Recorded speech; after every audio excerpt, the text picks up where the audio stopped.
This receipt from a Bellingham restaurant has made the internet, social media splash today. It's an order from 2 people for a couple sandwiches, 3 orders of waffle fries. They probably should have had salads, and a couple sodas. And what made the headlines was the note scribbled on the bottom here.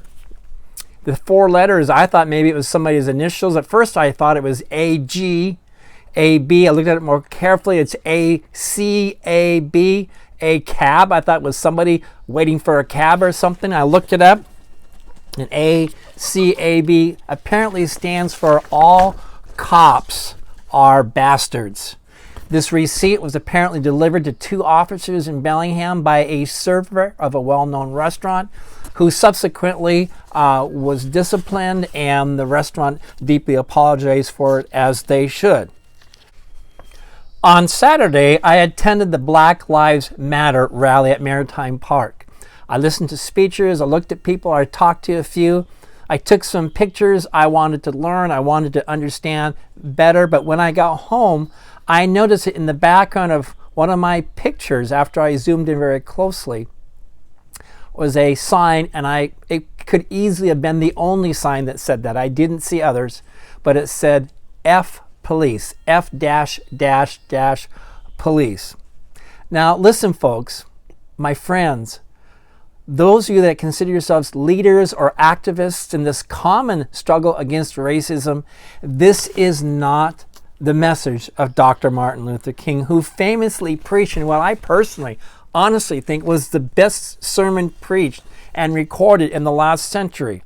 He said in his I Have a Dream speech, I have a dream that my 4 children will one day live in a nation where they will not be judged by the color of their skin, but by the content of their character. Each person is supposed to be judged individually by their own goodness, their own works, their own character, and their own behavior. Not by class, not by color, and not by career, nor by gender or political party or religion or employment, but by their own character and by their own actions. And we better get this point, all of us, because when we make sweeping generalizations and judgments about an entire group or class of people because of the evil misdeeds of a few, how is that not itself a type of bigotry, prejudice, and discrimination in its own right? Can somebody explain that to me? There were last year some 375 million contacts that police had with civilians last year. And with averages like that, it's very likely that you may have had one of those contacts. That's more contacts than there are people in the United States. And by far the vast majority of them begin and conclude without incident. I want to ask you a question. Last year, do you know how many civilians were fatally shot by police? I want you to pause and think about that and remember the number 375 million, not 1,000. That's almost 400 million contacts between officers and people. How many civilians were fatally shot last year in 2019? While you're thinking about it, and by the way, I'm counting all races, everybody. While you're thinking about it, I'm going to make sure I post the source of this information from a recent Wall Street Journal article in this posting. The number? 1,004. And studies showed, as they carefully analyzed these events, that studies show that most of the victims were armed or otherwise dangerous. Now last year, 2019, how many unarmed African Americans were shot and killed by police? Again, the question is, how many unarmed African Americans were shot and killed by a police officer in 2019? And by the way, whatever the number is, it's too many. But you might be surprised that the number is 9. And there are, by the way, 19 unarmed whites that were killed by cops last year. That's too many.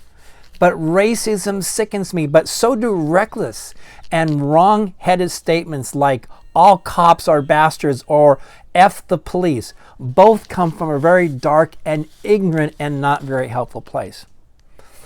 I know our county sheriff Bill Elfel. He wrote some words, I think it was yesterday or today, and he posted them. I'm going to attach them here. They are very important. He is my friend. He is my neighbor. I've known him for a dozen years, and he's a very, very good man. When I was the mayor of Ferndale, I got to know well two fabulous chiefs of police, Michael Knapp and Kevin Turner, who worked for me, and we've served together in our community. They are good, decent, quality men. And I got to spend time with officers in the Ferndale Police Department. I would regularly go on what's called a ride-along. I'd be with an officer for several hours, usually at night, to watch them work, to get to know my city a little bit better, but to get to know the men and women, these amazing men and women in blue, who, while my family and I are sleeping safely in our homes, they are cruising our neighborhoods, responding to calls. They're checking on anything that looks suspicious. They arrest criminals, and they pick up people who are on warrants. They put their lives on the line each time they take on their share of these 375 million contacts made between them and the public whom they serve. Did you know that last year, 48 law enforcement officers were killed feloniously in the line of duty? In 2019, 44 were shot and killed. 4 others were run over by cars. Cars were used as weapons and killed them. And 4 Minneapolis police officers will be tried and judged for the needless death of George Floyd, as they should be.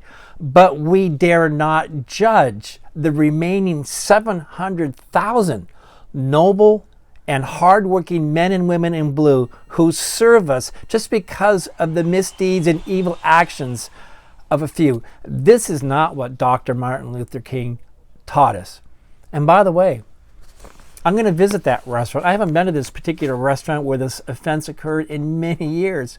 But I'm not going to boycott every restaurant because one restaurant had a careless and stupid server. I'm not going to stiff tip waiters and waitresses all over the place because of the silly, ridiculous, and harmful actions of just one. That's the bigotry that I'm talking about. We don't judge a whole class of people by the misdeeds of one. We judge people by the content of the character, by their actions, by their words, by their deeds, and if we can, by their hearts. Thank you for listening.